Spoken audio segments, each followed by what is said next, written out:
Hello friends, इस दिवाली और नए साल के आप सबको हार्दिक हार्दिक हार्दिक शुभकामनाएं। दोस्तों, आप सब ने कैसे ऐसे बिजनेस कंसल्टेंट को देखा होगा जो खुद के बिजनेस के लिए स्ट्रगलिंग कर रहे हैं। कैसे ऐसे फाइनेंशियल कंसल्टेंट को देखा होगा जो खुद के फाइनेंस के लिए स्ट्रगलिंग कर रहे हैं। और कई सारे ऐसे बिजनेस एडवाइजर को देखा होगा जो दूसरे के पास एडवाइजर लेने के लिए जा रहे हैं। कई सारे ऐसे डिजिटल मार्केटिंग वाले को देखा होगा जो खुद के लिए लीड बढ़ाने के लिए भी स्ट्रगलिंग कर रहे हैं। और कई सारे ऐसे मोटिवेशनल स्पीकर को भी देखा होगा जो खुद के लिए सेल्फ मोटिवेशन होने में भी स्ट्रगलिंग कर रहे हैं।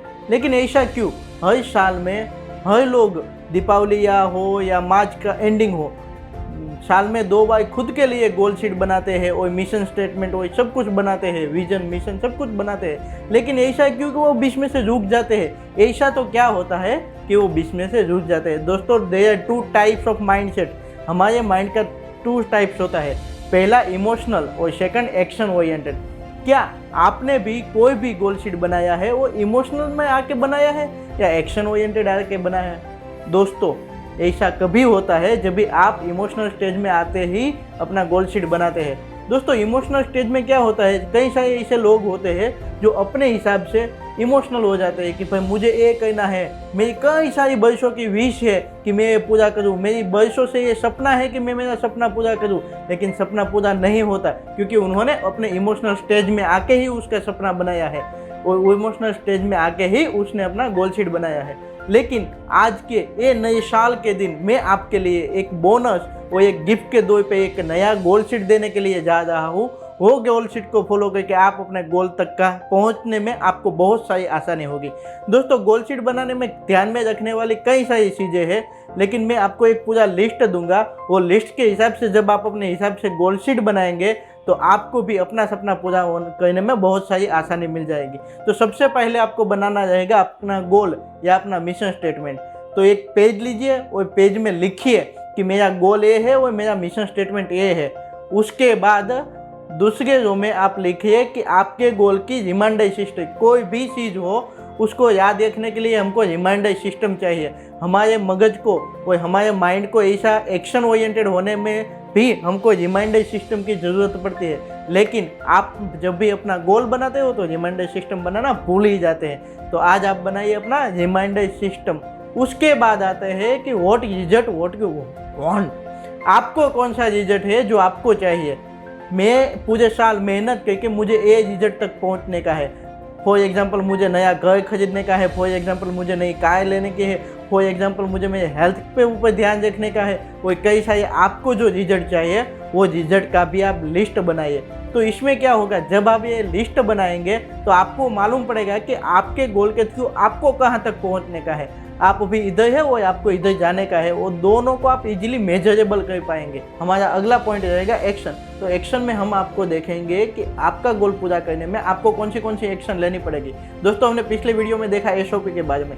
एसओपी मतलब स्टैंडर्ड ऑपरेटिंग प्रोसेस। तो आपको अपना गोल पूरा करने में कौन सी ऐसी प्रोसेस लगती है, वो प्रोसेस के लिए कौन सा सही बंदा है और उसकी डेडलाइन क्या है। जब आप ये देखेंगे तो आपका गोल पूरा करने में बहुत सारी आसानी हो जाएगी। मैं आपको एक छोटा सा एग्जांपल देता हूँ। अगर घर में किसी की शादी हो तो शादी में हम लोग क्या कहते हैं, तो शादी में हम लोग देखते हैं कि इतनी एक्शन है, हमको कैटरर्स बुकिंग कराने का है या पंडित जी को बोलने का है, गेस्ट को इन्विटेशन भेजने का है, ये सब सारी एक्शन है। तो उसके सामने हम क्या कहते हैं कि रिस्पॉन्सिबिलिटी बांट देते हैं अपने कुटुंबीजनों को या अपने परिवारजनों को, साथ के लोगों को। तो क्या आपने भी अपना गोल पूरा करने में किसी और को कहीं पे रिस्पॉन्सिबिलिटी बांटी है या कहीं पे किसी को रिस्पॉन्सिबिलिटी डाइवर्ट की है? अगर नहीं की है तो ये पॉइंट आपके लिए बहुत ज़रूरी है। तो आप एक्शन में करो ये कि आपको कौन सी एक्शन लेंगे, कौन कौन बंदा है वो एक्शन लेगा और कब तक लेगा, उसकी डेडलाइन भी फिक्स करो। तो अगले साल में आप पूरे 1 साल की एक्शन लिखेंगे तो ये पूरा सिस्टमेटिक वे में आपको अपना गोल पूरा करने में बहुत सारी हेल्प करेगा। नेक्स्ट स्टेप है हमारा सपोर्टिंग सिस्टम। कोई भी बंदा कोई भी चीज़ अकेला नहीं कर सकता है। अगर कोई बोलता है कि मुझे किसी की ज़रूरत नहीं है तो वो झूठ बोल रहा है। किसी ना किसी को सबकी ज़रूरत पड़ती ही है। तो दोस्तों, आपको भी अपना गोल पूरा करने में कैसे कितने ऐसे लोग हैं उसकी ज़रूरत पड़ेगी। तो उसका लिस्ट बनाइए और कौन से काम में आप उसका यूज करेंगे उसका भी लिस्ट बनाइए और अपनी सपोर्टिंग सिस्टम तैयार कीजिए। अगला मैं आपको बताने के लिए जा रहा हूँ कि कोई भी गेम हो या कोई भी टीम हो तो टीम के लिए उसका रूल्स एंड रेगुलेशन लगता है। तो आपका गोल है तो आपके गोल में आप भी एक टीम तैयार कीजिए और टीम के लिए एक गेम फिक्स कीजिए और ये गेम के इतने इतने रूल्स एंड रेगुलेशन है, वो रूल्स एंड रेगुलेशन का पूरा लिस्ट बनाइए। और अगला मैं आपको बताने के लिए जा रहा हूँ कि कोई भी टीम हो, कोई भी खेल हो, उसके ऊपर एक रहता है कोच एंड मेंटर। तो आप भी अपने गोल के लिए अपने कोच एंड मेंटर डिफाइन कीजिए कि मेरा गोल ये है और मैं ऐसे बंदे को कोचिंग लूँगा, वो ऐसे बंदे को मैं मेरा मेंटर मानता हूँ, ये वो बंदा मेरे लिए सही मेरा गोल पूरे करने में मेरी हेल्प करेगा। तो आप अपने गोल के लिए एक कोच और एक मेंटर डिफाइन कीजिए। उसके बाद कोई भी आपका जो भी गोल है उसके लिए आप एक उसको नेम ऑफ द प्रोजेक्ट, ये आपका प्रोजेक्ट है, वो प्रोजेक्ट का एक नाम डिफाइन कीजिए। वो नाम ऐसा होना चाहिए जो आपको पावर दे। तो आप भी अपने गोल के लिए अपना एक नया नाम डिफाइन कीजिए, वो जो आपको पावर दे, जो आपको आगे बढ़ने की राह दिखाए, वो जो नाम सुनते ही आपके अंदर कोई ऐसा जुनून बढ़ने लगे। तो ऐसा आप कोई भी नाम डिफाइन कीजिए, वो ऐसे ही नाम डिफाइन करके उसको नेम ऑफ प्रोजेक्ट कर देते हैं। दोस्तों ये सारी चीज हुई अपने गोल को पूरा करने में आपकी जो हेल्प करेंगे वो।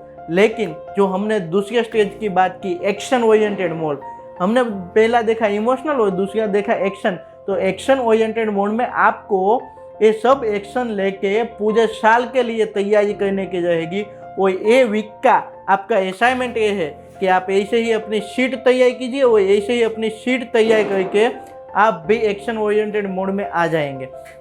दोस्तों इस वीक में ये एक ही वीडियो है, अगले गुरुवार के दिन कोई वीडियो पोस्ट होने वाला नहीं है, क्योंकि आपके लिए असाइनमेंट है आपके गुरुवार में। अपने अगले गुरुवार तक आप ऐसा ही असाइनमेंट तो तैयार कीजिए और अगले गुरुवार तक आप ही कोई नया गोल पे ऊपर वर्क कीजिए। और wish you happy new year. और आप भी अपने लाइफ में कुछ आगे बढ़ने तक नई मंजिल छुए, ऐसी शुभकामना के साथ मैं आशीष मौर्या आप सबका क्रिएटिव फाउंडेशन की ओर से wish you happy new year की शुभकामना देता हूँ। Thank you very much.